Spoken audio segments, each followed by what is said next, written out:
Hey, listen to Commander Cookout Podcast, episode 29. I'm Brando. I'm here with Ryan. Today we're going to start our new arc. You've heard of Gruul Control? Well, this is Gruul Control! Hit our theme song!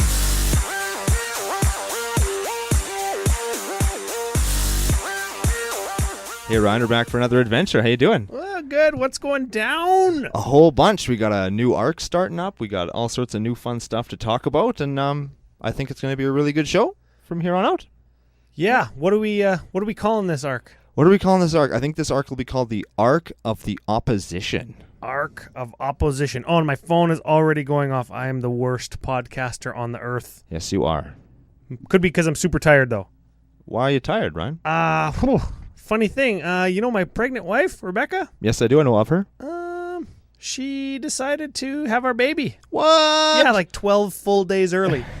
I'm sure that was amazing. After 9 months, doesn't seem like a whole bunch of time, but in the 9 months that we had to, finish our basement, do our landscaping, finish our garage, our house, baby room, everything was going to be finished in the next 5 or 6 days that I had off from work this rotation.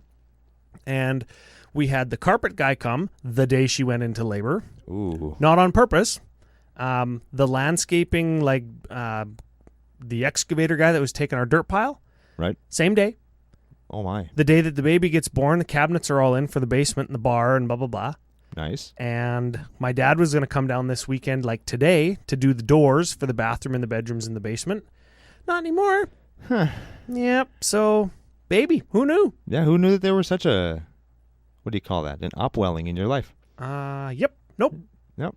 No more plans. Just baby. Just baby.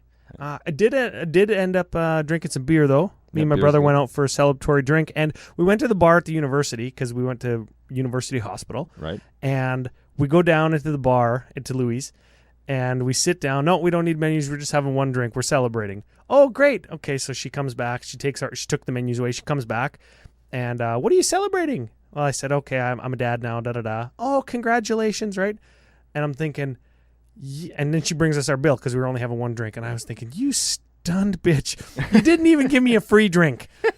That was the whole plan. Was to use your new fatherhood to... Oh, yeah. Why don't we go score free drinks and free cards when we're done hosting the show today? I'm into all of those things. Boom. I'm not going to stop using that excuse until I've gone to all of my regular places. I can't say I blame you. Now that I'm thinking about it, I'm kind of jealous. Yeah, it's like when we went on our honeymoon. You just tell people, oh, yeah, we're on our honeymoon. And they just give you free shit. I would use that whenever we go on a holiday anyway. Yep. I'm going to start doing that. Yep. Also. Yep. Pro tip. CCO pro tip. Go and tell people you had a baby, or tell them you're on your honeymoon and you are pretty much free stuff. You want free stuff? Lie. That's not exactly how I would put it, Yeah, but learn to lie, kids. yes, just like play your utility lands. The lying is the utility land of real life. Yes, There it is. that is it. CCO wisdom. Shoutouts and social media coordinates. You do those, I'll do the shoutouts. Okay, social media coordinates. We are CCO Podcast on the Twitter and on the tappedout.net, which is where you can see the list that we're talking about today, any list that we're going to talk about in the future, some we haven't talked about yet. We are Commander Cookout on the Gmail, on the Google machine, on the Google Play, on the iTunes, and on Commander Society. If you want to interact with us there, by all means. If you want to send us... What do people like to send us? Like to send us suggestions, questions, fan mail, not fan mail? You want to burn us down? No nudes.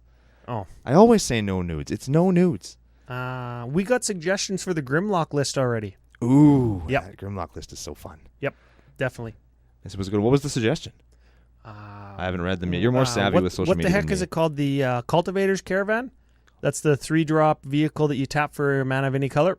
Ooh, the rock that turns into the 5/5 dude? Yeah, that. Or the 6/6 dude when you have Grimlock? That. Excellent. No, he's a 7/5 dude when you have Grimlock. That's even better. Yeah, power is better than toughness, yes, says it is. Grimlock. Yes, he does. Yeah. I'm sure he would say that if he was a real person. Yeah. Yes. Excellent. Thanks for sending those in. Keep them coming. Yep. And shout-outs. I definitely have a shout-out to the guys at Commander's Brew, and I know that we've talked about them on the last couple shows or whatever.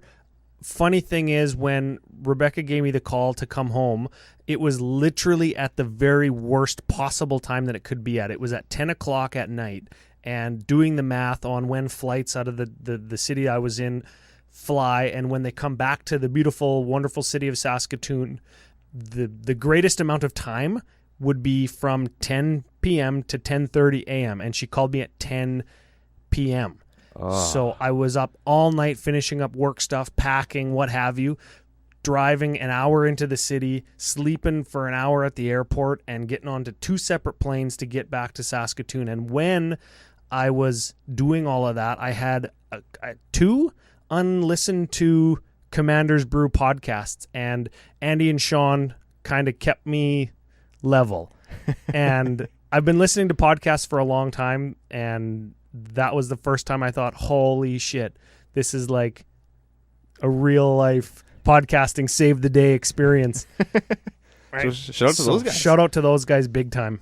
Keeping you away. How did you sit on 2 separate airplanes at the same time? I got big balls. Ooh. No, I had a connecting flight out of or through Calgary. Right, so it wasn't 2. It was like 2 planes. It was like a 2 plane consecutive and then another plane. planes. Yes, Okay. a plane and then a different plane. Okay, see, yeah, that does make a lot more sense. So yeah, lots of fun, lots of crazy week. It's a good week though, and we're back here on the air sharing with everybody. Yeah, that's it. And who are we talking about today? Who are we talking? Oh, Wort. Wort. Not the Super Mario Brothers 2 villain, but Wort the Raidmother. Yeah, let's give her a read. Yes. Let's give her the CCO read. Yes. Let us give her the read. Oh, technology. Wort the Raidmother is a legendary creature, goblin, shaman, for 6. 4, and then, what do you call the hybrid mana? We got to come up with like a word. Gruul hybrid? Gruul hybrid 4. That equals 6. She's a 3/3. When Wort Raidmother enters the battlefield, you get 2 red and green goblin warrior creatures. And each green and or red sorcery and instant spell you play has Conspire. Conspire means when you play it, you can tap 2 creatures that share a color with it, and if you do, you copy the spell. Yeah.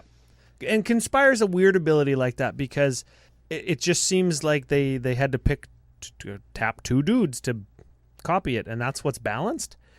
It's a very parasitic mechanic on the game because it's like I have to remember that Conspire is 2 dudes. Yeah. And if it was to ever come back, same color, be, right? I feel like if it was to come back and actually be printed, not maybe evergreen, but just to be done again, and there was too many Conspire cards that could get way out of hand. Yeah. As we're going to prove Conspire in this episode, yeah, where we're going to make it get out of hand. Okay, so Arc of the Opposition. Why are we talking about Gruul, the Wort the Raidmother? Last week we told you we're flipping the allied color pairs on their head. What does that mean? Whoopsh. That means we are going to take an allied colored pairing, look at what it would normally do. In this case, Gruul is your storm the gates, stomp everybody's face in, eat their brains, take a dump on their family, and then leave. Maybe eating their brains is a little bit of a black ability, but essentially what he means is Gruul is typically your beat-down aggro color. Correct, which is why I play them all the time. Yes, today... This list is a control deck. Haha! Yeah, which is totally the opposite of everything I just said. Yeah. And you know what? When you go to edhrec.com, we looked at it, and it looks like Wort the Raidmother typically kind of maybe is a control list. Maybe. Just based on some of the cards that are in there that match our list, you could see how one could play control-y with it. When you're copying instants and sorceries, that seems like something that a control deck would like to benefit from because you're getting a kind of free value or repeatable value. Which is always good. Yeah, control decks really benefit from that. Yes, they do. Essentially, Wort lets you move away from that all-in aggro kind of strategy and go to this more incremental, grindy strategy, which isn't something that you and I usually talk about, but I really like this list because it plays still a lot of cards that I think we both like. I like it because the general's a goblin. Me like goblin. Yes. Okay, so let's get into the recipe. Main course. Creatures. Only 11 creatures. Now, I've been pushing, and I'm still pushing. I think that's not enough. Yeah, and we're going to talk later on in the show. Brando had a lot of extra suggestions over and above his initial list of suggestions, and we're going to get those in the potential cuts and budget section. Yeah. But moving on, instance, 22 sorceries, 30. That sounds like your typical mono blue or blue black or even Esper list when you're talking about how many spells you use to control a game. It sounds like we're control snobs now. Oh, and we're going to start wearing dark glasses and pulling our hoods up over our heads so you can't see our expressions because we're professional poker players who are so much better at magic than you. Control, mono blue. What he said. Yeah. Let's read a couple of the instants and sorceries, though, because they're not that. No, they really aren't. Let's check out... Should we start with my favorite one of all time? Let's start with my favorite one of all time. We're playing Decimate. I love Decimate. Nobody is surprised it's in here. Decimate is a sorcery for 2 and then a red and a green. Destroy target artifact, target creature, target enchantment, and target land. There's no ors in that sentence. It's all ands. Yep, I love that card. Yep. Now, let's pretend it's turn 6. Yeah. Turn 5, you cast your Wort, right? And you've got the 2 goblins that she makes when she enters the battlefield. Yes. The next turn, you go Decimate, conspire by tapping my 2 goblins. What you're going to do then is cast Decimate, destroy target artifact, target creature, target enchantment, and target land, and target artifact, and target creature, and target enchantment, and target land. How good does that feel for you? You're gonna spend 4 mana and tap 2 dudes, and you're gonna blow up 8 things. That's so good. That's so good. Everything about that is good. Yeah. I like everything that we just said. Yeah. Let's read another one. Let's give you another example. Should we do Little Brother of Decimate? Absolutely. How about Hull Breach? Originally from Invasion or Invasion Block. I think that's Invasion. I think that's the Weatherlight in the picture. I think so. Yeah. Don't talk about it very much. Weatherlight. Anyway, so Hull Breach is a sorcery for red-green. That is all. Choose 1. Destroy target artifact. Or destroy target enchantment. Or destroy target artifact and target enchantment. Oh, and there's the and. I love when it says and. And is the best word in this deck. Yes. Okay, but just to clarify, there is a choose 1 in there. So when you copy a choose 1 effect with maybe like a fork or reverberate or a Wort the Raidmother, you have to choose the same mode. Okay, but because with Hull Breach, that and is in there where it says destroy target artifact and enchantment, you choose it again by default, destroy target artifact and enchantment again. Ooh, it's so good. The modal spells give you a very unique amount of flexibility because you could choose the same thing. I mean, you have to choose the same thing twice, but you choose like the most efficient or where you're going to get the most value. Yeah. What is modal? Modal is like when a card says choose 1. So modal. Modal. Is that not what I'm saying? You're saying modal. Modal. Modal. I'm from Canada. We say things like that. We put different emphasis on different syllables. I understand. I just wasn't sure because modal, I think, is a acronym for some lame video game. I forget which one it is. Modal. Yeah. It's when you can choose different things. Right. You choose the same mode when you copy it. Okay, well, we'll still use the word modal because it's fun to say. Yes. But just know that we're meaning modal, which means it has modes that you can choose. That. Yes. Again, what he said. So what else we got going on here? Okay, we'll give you one more example, then we'll move on. I like a little ditty called Crushing Vines. Instant this time for green 2. Choose 1. Destroy target creature with flying, or destroy target artifact. And that just shows you that you can really be picky and choosy if there's 2 dirty enchantments, 2 dirty artifacts or 2 assholes with flying out there. You could destroy one of them, or you could destroy 2 of them. Yes. And 2 is better than 1 in most cases. 2 is 100% better than 1. Yes. If you could have 2 of anything, except like inoperable brain tumors, and even then, having 2 inoperable brain tumors, I feel probably isn't any worse than having 1. Yeah, that's a thing. Yeah, because, so always take 2 when you can. Yep. When somebody offers you 1 beer, isn't it better when they offer you 2 beer? Oh, he's speaking my language. Okay, artifacts. We have 1 artifact in there right now because this list isn't 100% done, and right now we've got a 1 Pyromancer's goggles. Let me be the first to point out that Ryan is the one taking the lead on this list, and the 1 artifact in the deck isn't a Sol Ring. I know, I forgot. So, newsflash, the deck is going to get less spicy than the spiciness rating that we're going to give you because there's going to be a Sol Ring in it as well. And you know what? I think we're trying to find room for Sol Ring and a couple other things. And probably some of our instants and sorceries are going to get cut. Because we're only running 35 lands, we're only running 1 enchantment, and we're only running 1 tutor. And the 35 lands, super budget.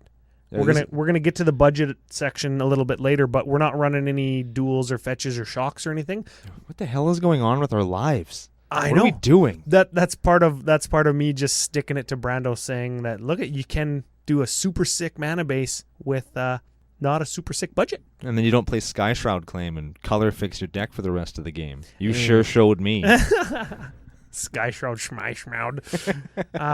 Any good utility lands of note? I feel like there probably is. I actually super appreciate like Care Keep. Yeah, Care Keep, that's kind of like a CCO staple by this point in time, isn't it? I think it might be. Care Keep isn't a legendary land. It taps at a colorless mana, or you can tap 1 red and it to get a 0/1 red Kobolds of Care Keep token. What would you do with a red token in this deck other than copy something like Earthquake? Yeah, other than double your Earthquake. Or Seems double good. your Decimate. Or, oh, baby. Oh. Double your Vandal Blast if you don't have the mana to overload it. Yeah, I suppose. I Yeah, suppose that's that's terrible, but you I could guess do it. You could double an Insurrection just to win more. Yes. Because sometimes you just have to win more. I love winning more. Okay, continuing on. Card draw.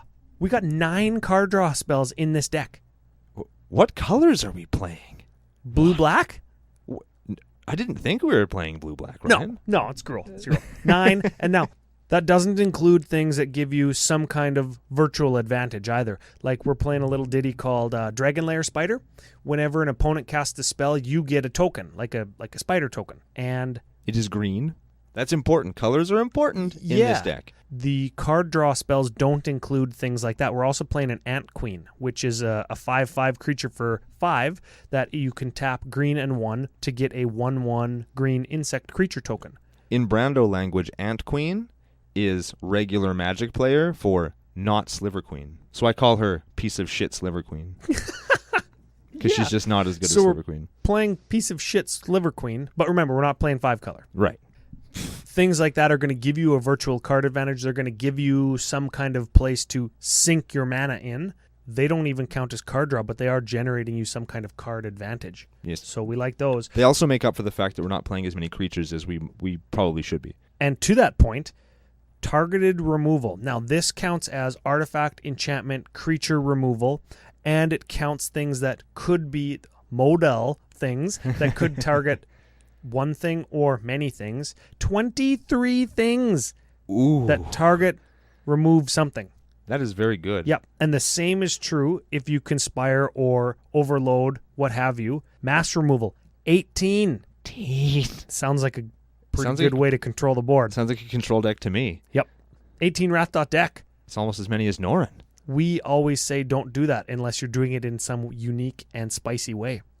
Like we're playing a Gruul control Gruul list. control deck. Yeah, that's right. We're playing Gruul control. Yep. Now, a couple things. Wort costs 6 mana, and some of those control spells are pretty mana intensive. And we've got 6 ramp spells, and right now, mana rock 1. That is the Pyromancer's Goggles. So I think we might need or might want a couple more ramp spells. We might want a couple mana rocks. Yes. I've seen like the stock EDH rec list has things like Llanowar Elves and just the 1-drop or Birds of Paradise 1-drop mana dorks. Zerta Ancient. Zerta Ancient, yeah, that's when you tap him for a green, he deals 1 damage to each opponent. Yep. I like that guy. He's for green-red. Yes. Yeah, I like him. That could be something. I mean, if you have the deck, let us know for sure.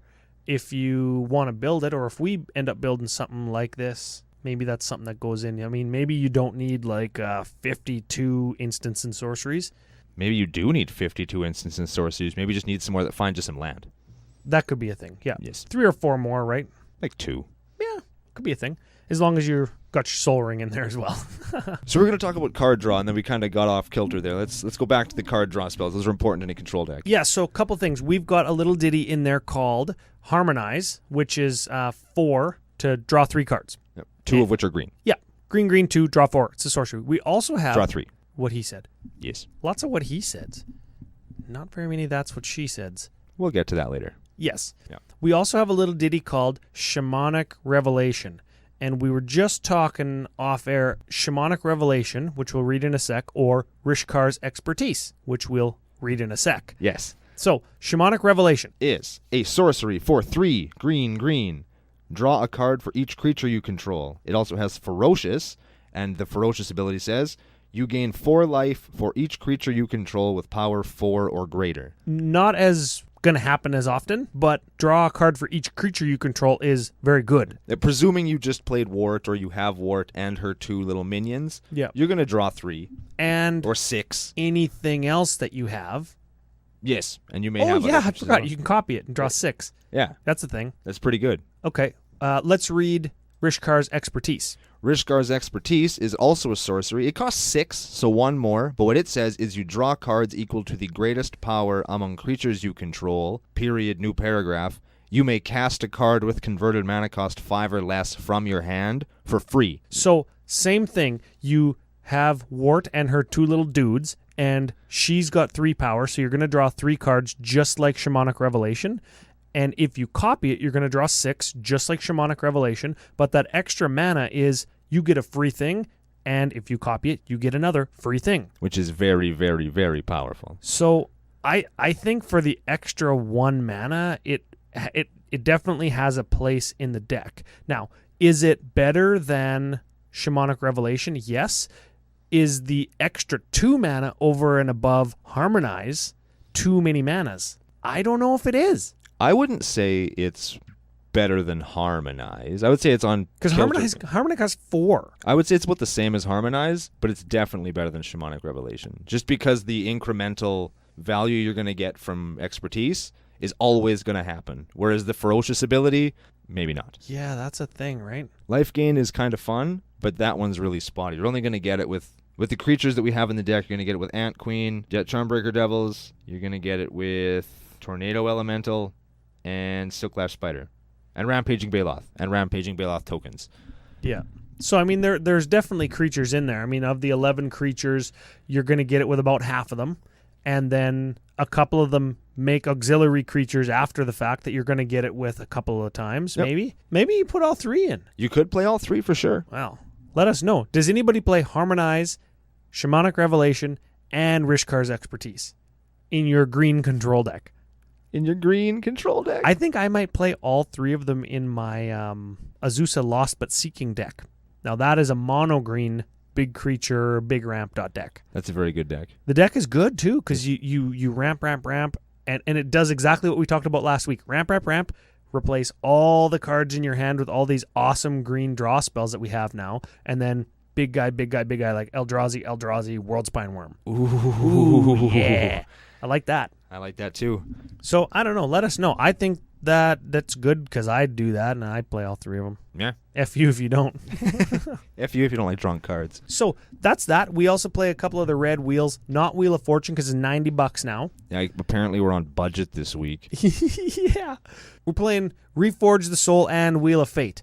But not Magus of the Wheel. Not Magus of the Wheel. Also not budget. Magus of the Wheel isn't budget? Yeah, no. It was only printed in Commander, so it's like a few bucks. What? I'm just throwing it out there. We're trying a new thing. Not every week, but this week. This week is difficult. Yep. So, how to play. Lines of play. What do we do? Turn 1 through 3. Ramp. Fly under the radar. Staple CCO Brando move. Fly under the radar for 3 turns. Yeah, fly under the radar till you get 6 mana. Then you can wart. Then you start to roll. Yeah, and then you kick somebody in the nuts under the table real quick. Yep. And you throw all their cards on the floor, and you give them the old CCO salute right in their face. Yes. After turn 3, basically what Brando said, you wrath. You take back control of the game, and you need to start controlling the board. Maybe you have Wart. Maybe you can replace those ramp cards or those smaller removal spells with the card draw spells that you conspire to double them. Fill your hand back up. Turn 6, start rolling. Wart and roll. Yes. It sounds kind of easy to play, but I'm sure that there's very, very finite or minute what am I fucking saying? Jesus. As much as we make fun of control players, the difficulty for us is to talk about a control deck. You're talking about a deck that by its nature is going to function on variance, where it really is dependent on what everybody else is doing. Yeah, there's not really any one best line of play unless you're trying to finish the game with a combo or attacking with your big creatures that you have. Yeah, like ideally what you want to do, like Ryan said, is you ramp up, you Wrath to take back control of the board like any other control deck would, and then after that point, you're just trying to keep your threats on the table and get their threats / protection out of the way so that you can smash their head in. Yeah, you go back to that. You go back to that 23 targeted removals. Exactly. Right, and those are for creatures, particularly creatures with flying. That's what green has the best way to deal with, right? Yeah. Things like plummet or whatever. You're destroying pesky artifacts, which could be creatures. Yep. You're destroying enchantments, which again could be creatures, but probably not. They're probably things like Cathar's Crusade, or somebody's got a mana doubler that's letting them pull ahead, and you can destroy that. Yeah, get rid of that shit because that's gonna hinder your chances of winning. Precisely. Yep. I guess I mentioned it before. Do we need to find room for a combo win? We've got some really powerful creatures in the deck, but there's ultimately only 11 creatures. Yes. For spiciness sake, I kind of don't want to. We talked before we went on the air about Tooth and Nail. Yeah, Tooth and Nail into Kiki Jiki. What's that other thing? Zealous Conscripts. Zealous Conscripts. There you go. And you know what? Tooth and Nail and Kiki Jiki are in the stock Wort the Raidmother list on edhrec.com. So we would automatically be losing spicy. Plus, we'd be adding another tutor, which drastically reduces spiciness. Plus, we'd be being those douchebags that play Tooth and Nail, Kiki Jiki, Zealous Conscripts. That. Yes. Which I put in my Norrin list, minus the Tooth and Nail, by the by. Yep. Because I you're kind of a douche. You're kind of a piece of crap. Yeah, sometimes I'm a piece of shit. I think I agree. I think that maybe we do cut down on the instant sorcery section and we add something like, I have written down here, Dragon Broodmother. Yep. Not on budget, apparently. I just learned that today, that Dragon Broodmother is apparently worth money. Dragon Broodmother is actually over $13 American, which is... Like, that's $77.38 Canadian, I believe. I think today's exchange rate. Yeah, quick conversion in my head, yeah. Okay, but we're going to give it a read anyways, because if you have a Dragon Broodmother, you're good to go. Dragon Broodmother, 4/4 flyer for red, green, 2. What? And at the beginning of each upkeep, very important, put a 1/1 red and green creature token with flying and devour 2 onto the battlefield. That is so good in this deck and in general. Yeah, red-green, important, so you can conspire your red or green spells. Correct. And devour 2, important, because every time one comes in, it can devour, and for every creature it devours, you put 2 +1/+1 counters on it. Yes, and they fly, so they give you protection in the air. So they get big. Yeah, they fly so they can get around earthquake effects. Yes. Which is super important. Or around ground-bound blockers. Like, they're very good. That's a really good card. Yeah, and the other thing about it is it's going to trigger your Shamanic Revelation. Yes, it is. And again, for spiciness, though, you are going to lose some spice because it's in the stock edhrec.com list. Of course it is. Terrible. Well, it's good, right? It's a great card. What else did we have written down? We had, if you're not going to want to go the combo win, you might want to do something like... Brando suggested Awakening Zone, and then today he brought up Vicious Shadows as well. Oh, yeah. So we're going to give both of those guys a read because the interaction there's pretty cool, and Awakening Zone actually acts like a little bit of a ramp spell. Awakening Zone is an enchantment for 2 and a green. It says, at the beginning of your upkeep, you may create a 0/1 colorless Eldrazi spawn creature token. What? Eldrazi spawn creature token. There we go. With sacrifice this creature, add 1 colorless to your mana pool. So you get a dude that you could conspire with, or you could sacrifice. You can't actually conspire with them because they're colorless. Oh, yes, that's right. Yes. Okay. So they're not as good for the actual conspiring or the nature of like abusing Wort, but they do make mana. They are a 3-drop ramp spell that when you sacrifice them, Vicious Shadows does a little bit of a thing. Yes, it does. Vicious Shadows is a red enchantment for red 6. Ooh, that's big. And it says, whenever a creature is put into a graveyard from play, you may have Vicious Shadows deal damage to target player equal to the number of cards in that player's hand. So you sack your Eldrazi spawn token for a mana to do whatever, and then you could possibly just 7 somebody. Yep. Or if you're one of those jerkbags that plays a Reliquary Tower and a Spellbook in every deck you play, and you got a mitt full of 12 cards, it's like, welcome to hell. Yeah. Or if a buddy across the table's got like a consecrated sphinx and draw, yeah, eat a bag of dicks, consecrated sphinx, vicious shadows, sacrifice 5 Eldrazi spawn, take 50. You may spend the rest of the game licking my beanbag. You may spend the rest of the game walking back and forth from Brando or F.U. Smitty's fridge getting me beer. Yes. Yep. I like that Or too. if we play at my house now that I have a baby, you can walk to my fridge. Yes, we could do that as well. You can walk to anybody's fridge and bring me beer anytime I cast Vicious Shadows and you have consecrated Sphinx. That's probably how that would probably go. Honestly, it it is. is. I'm not a psychic, but I know how to play Magic. Yes. And Vicious Shadows will do that for you. Yeah. Here's another thing that we thought of is a little ditty called Bearer of the Heavens. Let's give him a read real quick. So, speaking of red and then a whole crap ton of mana, Bearer of the Heavens, red, 7, creature giant, 10/10. When Bearer of the Heaven dies, destroy all permanents at the beginning of the next end step. Ooh. So if you just have a random 8 mana kicking around, you can use him to play him. He's a 10/10. Nobody will want to kill him. You can use him to conspire your spells. You could attack with him for 10, or you could kill him yourself if you want to wipe the board of everything. Now, you got to be careful doing that because that's going to lose you some political points. And you might end up getting everybody else beer for the rest of the night after that because they're probably going to, for lack of a better word, they're going to skull fuck you. Yeah, they're going to stone cold stomp a mud hole in your ass. Yes, probably in real life. Like some people probably actually hit you. Yeah. So you got to be careful doing stuff like that. That card is kind of crappy like that. But if you're playing Cutthroat Commander, then go all in. Yeah. Or you could play something like Bear Umbra. Bear Umbra's pretty good in Commander. That's the one where it gives the dude +3/+3. When it deals combat damage to a player, you untap all your land. Or when it attacks, you untap all your land. It doesn't even have to do damage. Yeah. There we go. So that's way better. And you could play that, and then when Bearer of the Heavens destroys all permanents in play, you still have a Bearer of the Heavens, and everybody else ain't got shit. You know what? Instead of like Bearer of the Heavens, we are playing currently Alpha Brawl, which is really just another expensive red spell, but it acts as a one-sided wrath. We've talked about one-sided wraths in black and playing them. Yep, like Hex. 6 mana, or in Garrick's Wake, or what's the Plague Wind? Plague Wind costs like 100. Yes. And we're playing those. Alpha Brawl is kind of the same. We'll give Alpha Brawl a read here. Alpha Brawl is a sorcery for 6 red. Target creature an opponent controls deals damage equal to its power to each other creature that player controls. Then each of those creatures deals damage equal to its power to that creature. That basically says target giant thing deals damage to everything, and then everybody dies. Yeah. And if you're lucky or strategic enough, you could have all of those things kill the giant thing too, as long as they're kind of close in size. Yes, I'm not a big fan of Alpha Brawl just because you know it what? only This wipes is out one guy. It's great when you when your opponent has something like shitty Sliver Queen, shitty Sliver Queen, Ant Queen, or like what we're playing Hornet Queen.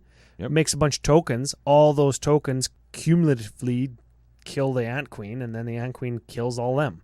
Yeah, it's not too bad. So it works good, right? It would be really good if you had a Repercussion, which Yes. I also think would go really good in this deck. Yeah. So Repercussion enchantment for 3. Whenever a creature gets dealt damage, it deals that much damage to its controller. Yes, that makes Alpha Brawl way better. Yeah. It goes back to that thing that we talked about a couple weeks ago where something costs 8, it should win you the game. Yes. Well, like Starve Extinction and Repercussion. Yes. Yeah. Except just for them. Those are a little bit of the suggestions or how to play it, right?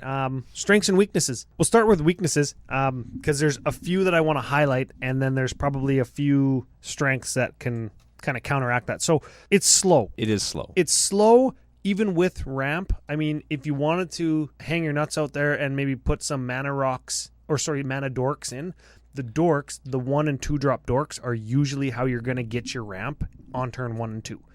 Yes. Right? And they die to all your removal. And they die to all your own removal. Yeah, that's why that's putting your nuts out there. And everybody else's. Because you're going to get ramped in there, and then it's going to go away once you try and wrest control of the game back, which is why it's a weakness. Right. So, I don't know, maybe you do the ramp spells at 2 mana and 3 mana. We're already doing the ones at 3. You do the ones at 2. Maybe that makes it a little bit faster. Maybe. Maybe. This might just be a deck where you kind of just have to accept that your early game might not be the best. Yeah. And, I mean, maybe that means you play it in the bigger games, the 5 and 6 player games, right? And we do have 2 and 3 drop removal spells. And I mean, just because you're not copying them for ultimate abuse, you still run them out there. Yeah, you're still wiping out. You still have like 50 other ones. Yeah, you still have 50 spells that you can use to remove or kill something. So don't worry about that. I guess don't be afraid to run out your early removal spells instead of early ramp spells. Yeah. Sometimes you got to do that. Okay. No current combo win. To my mind, a slow, grindy control deck usually has that combo to finish it off. Is it a weakness when you're playing Gruul, though, when you can just beat in wholesale style, like after the game's kind of run its course? I don't know how big of a weakness that is, but it's when you're talking just plain old control deck, in my mind's eye, I'm winning with some kind of combo finisher in EDH. Yeah, you're playing Doomsday combo, you're playing Tooth and Nail combo, you're doing some kind. And if you run into a deck that's tuned up to deal with creatures, you might have a harder time dealing with that player, because while they're not going to have the resources that they probably should have to beat you, they are geared up to kill the resources that you are trying to use to kill them. So a combo might be helpful in that way. Or Vicious Shadows we're talking about that's the thing. Yeah. Reactive. Like all control decks, I get that, but it's reactive. If somebody's doing nothing because they're mana screwed or flooded or whatever, you're doing stone cold ass nothing. You got 12 creatures or 11 creatures, so there's not even a whole bunch of creature draws that you're going to have, and those creatures cost like between 4 and like 9, 8, or whatever the highest converted mana cost creature is in the deck. 7. Yeah. May want more creatures. We've beat that one to death, though, so we're not going to go into that a whole hell of a lot. Strengths. I like this. Unexpected. And nobody sees this coming. I like the unexpectedness that the CCO podcast brings to the table. Like that. Agreed. Can act as a beatdown deck in the late game. Which I really appreciate. That's what you like, and that's why it's still kind of a Gruul deck, despite being a control deck. As much as we tried to make it a blue deck, for lack of a better word, it's still Gruul at the end of the day. Yes, at the end of the day, a la end of the game. Yes, which is when it counts. Very political, and it can kill pretty much anything. Yes. Very political, and I'm going to add to that modal effects. Which adds to the variance, which we like. Yep. And it lets you, again, leverage your spells, like those ones where you pick this or that or this and this and this or that. You can say, like, hey, I'm going to wipe out these 2 things, but leave you with that. Don't attack me. Specifically, I could wipe that out as well. Yeah, here's the card. It's on the table. I could just kind of change my mind a little bit and get your thing too. Don't mess with me. Yeah. That's a fun thing about playing control in EDH, and a good thing about playing a control deck like this, where it's reacting to things that have already been played, whereas you're not sitting there being like, I'll counter it. I'll counter it. Yeah, that's it, right? That's the worst thing Does you'll it ever resolve? It resolves. Or my personal least favorite, no. When people say no when they counter my shit, I will reach across the table and smack those cards right out of your stupid hand. Who does that? Every blue control player. I'm glad we don't have very many of those. And you know what? I play blue control. That's fine. I play control decks. You know, I'm playing Counterspell and Force of Will and Mana Drain and stuff. I have all that in my Esper Aloro deck, and it's a douchebag deck, believe me. But you don't just say no. Ugh. Throw up in my mouth. Stupid everything. Budget as heck. Next strength. $77 for this deck in its current form. So it's a strength for people who don't have a big budget. For people like us, it's a goddamn weakness. Because I want to play Mycosynth Lattice, Ryan. Mycosynth Lattice, yeah. I want to play Smelt, and I want to kill anything. I want to tap 1 red and kill anything. Why play Smelt when you could play Into the Core? Which Smelt costs 1 and is shitty, but it kills everything. And there's nothing that feels better in Commander than playing a shitty, why are you playing that card, and killing literally the best thing on the table.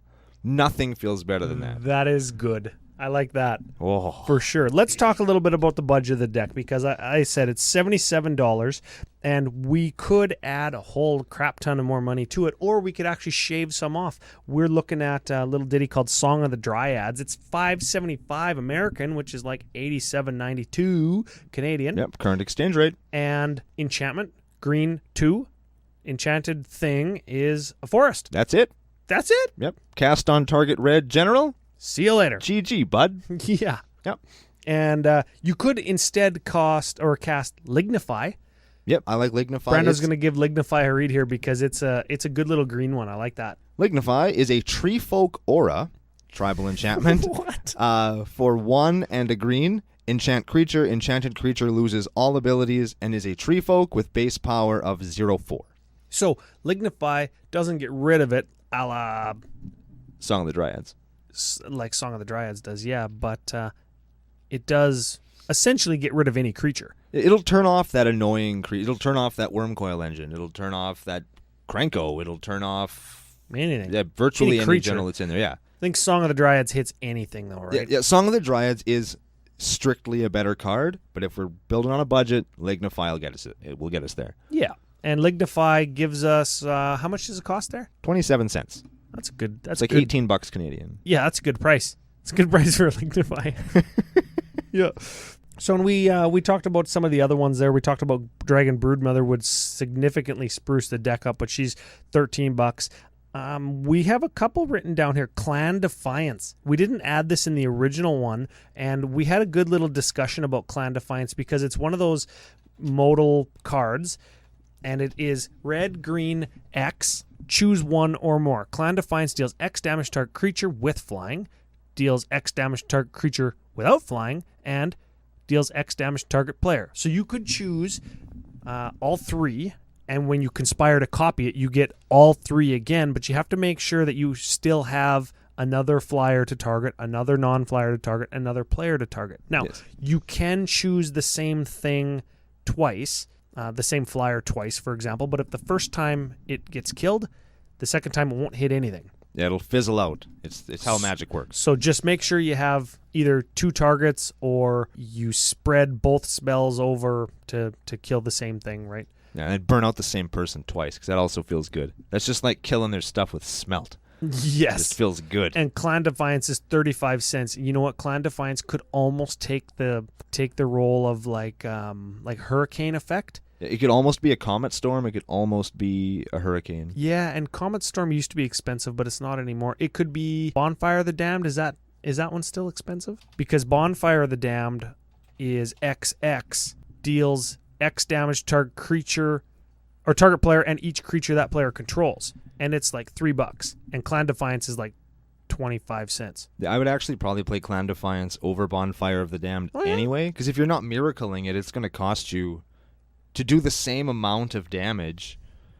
You have to pay 5, and yeah, you might wipe out more creatures, but like it costs. If you're paying 5 into something, you're going to wipe out their best thing. Yeah, Yeah, probably. yeah. Right?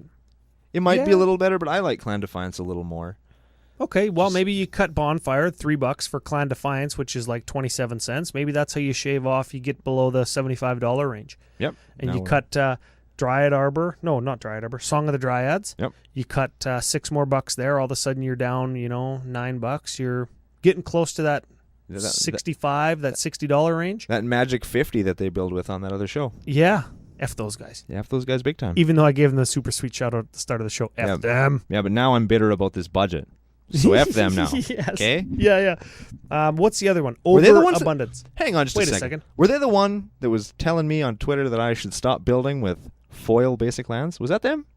Somebody on Twitter was being like, They oh. just said to use not duels and shocks and things like Terramorphic Expanse and stuff was good. So is that you telling me to stop foiling out decks, Ryan? No. Oh, there was Because somebody said who that. the heck was it? Oh, it was one of our main listeners. Oh shit. Sorry.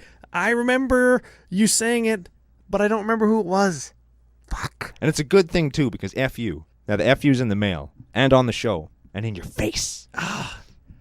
I will never play a non-foil basic land. That, yeah. That is not how I roll. They had commented about the budgetness of the decks that you put onto tappedout.com/users/CCO podcast Yes. and how they were more expensive looking because you use foils all the time. Well, I use foils all the time. If you want to play pleb decks, play non-foil versions of them. This is good cop, bad cop. I agree with the audience at large. I'm actually okay with not playing foils all the time, except for basic lands. Non-foil basic lands, just That's a no. thing. If you want your deck to look sweet, Like, why don't you just play white borderlands? Oh, old border foil lands. F you, Evan. Yeah, I agree. Yep. Those are very sweet. I like those for sure. Last one, I mentioned it before, but then you went on a tangent about foils. Yeah. Overabundance. Love that card. That is essentially Mana Flare, doubles everybody's mana, but every time you tap a land for mana, it deals damage to you. Yes. 1 damage per mana. And actually, speaking of effects like that, like Mana Barbs, we'll say, where every time a land becomes tapped for mana, it deals damage. Oh yeah, it's like Mana Barbs mixed with Mana Flare. Yeah. That would be an interesting direction we could have gone with this deck as well, where you play all those Punisher effects, so players kill themselves as they're trying to get back into the game. That kind of build feels more red-black than red-green to me.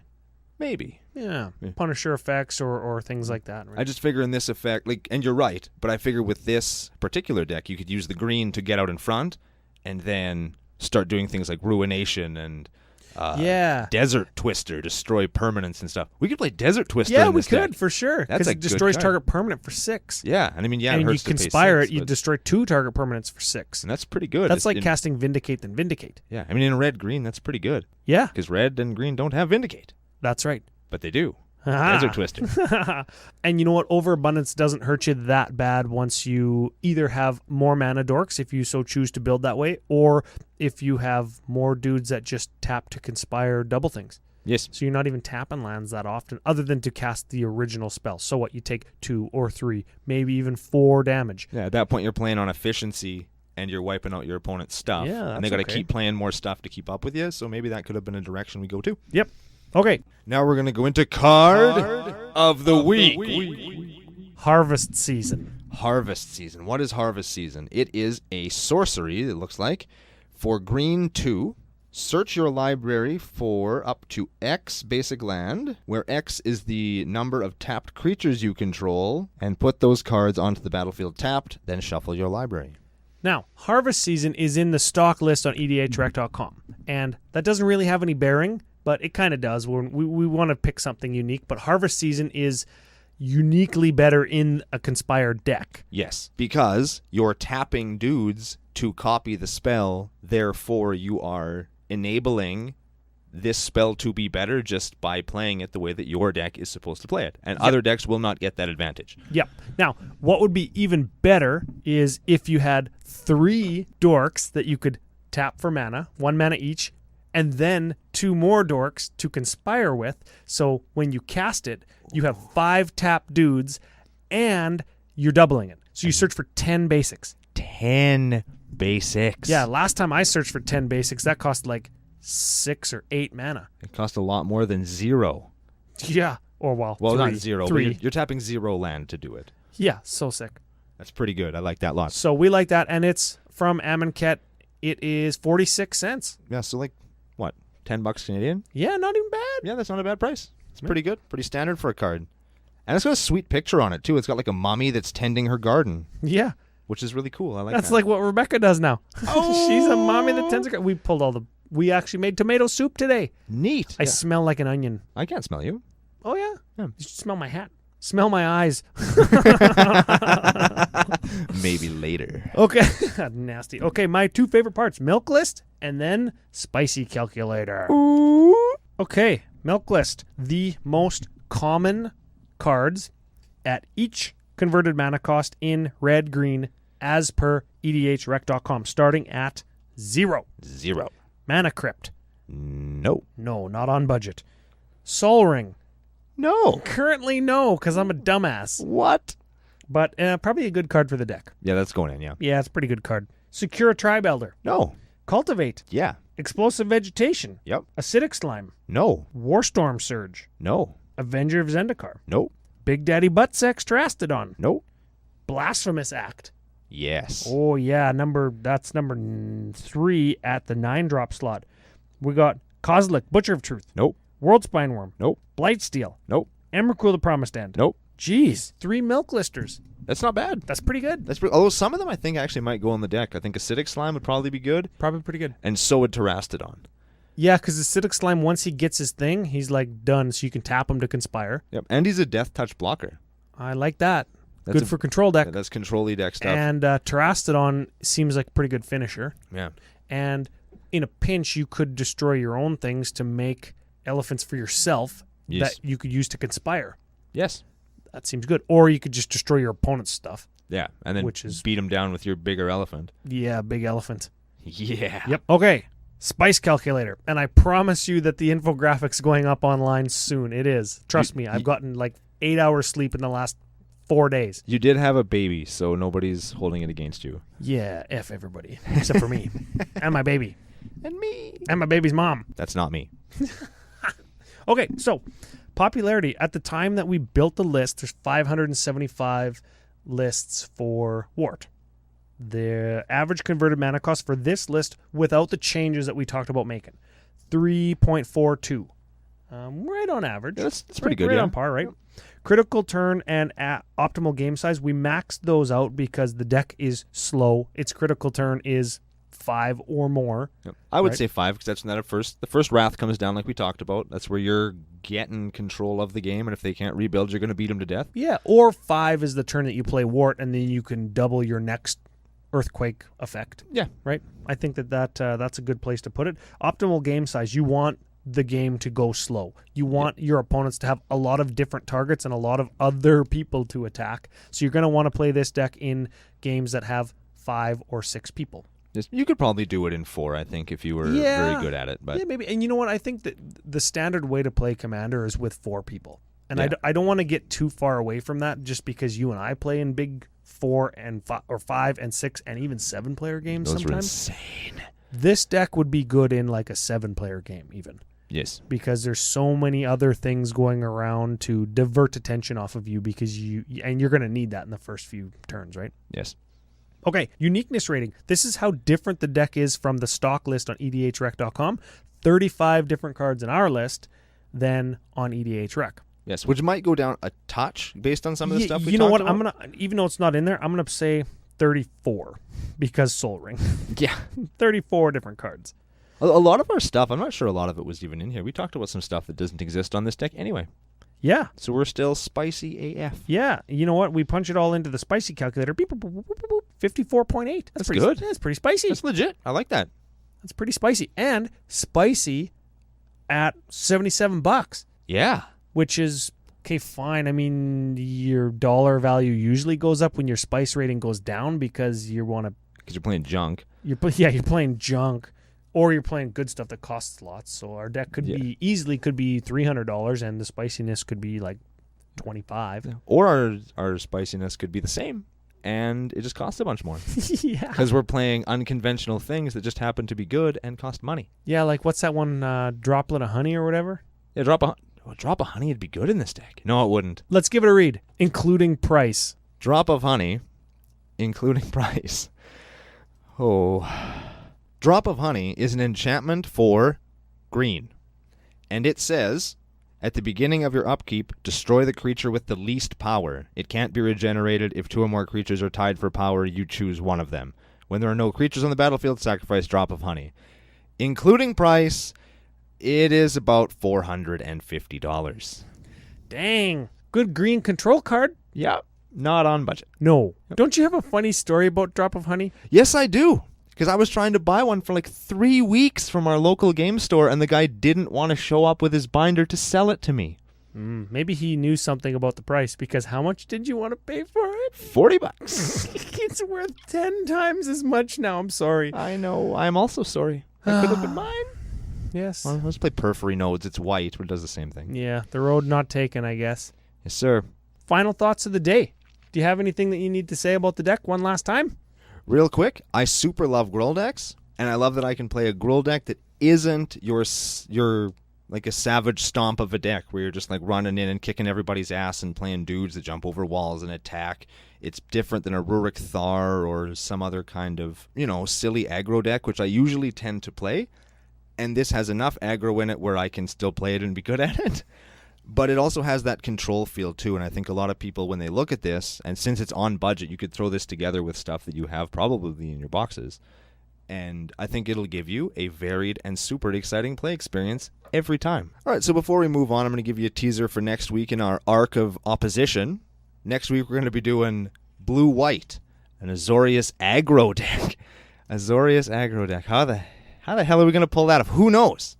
We don't know. You don't know. Nobody knows. We're going to figure it out, and we're going to share what we've discovered with you on the next episode of Commander Cookout Podcast. Hit our theme song!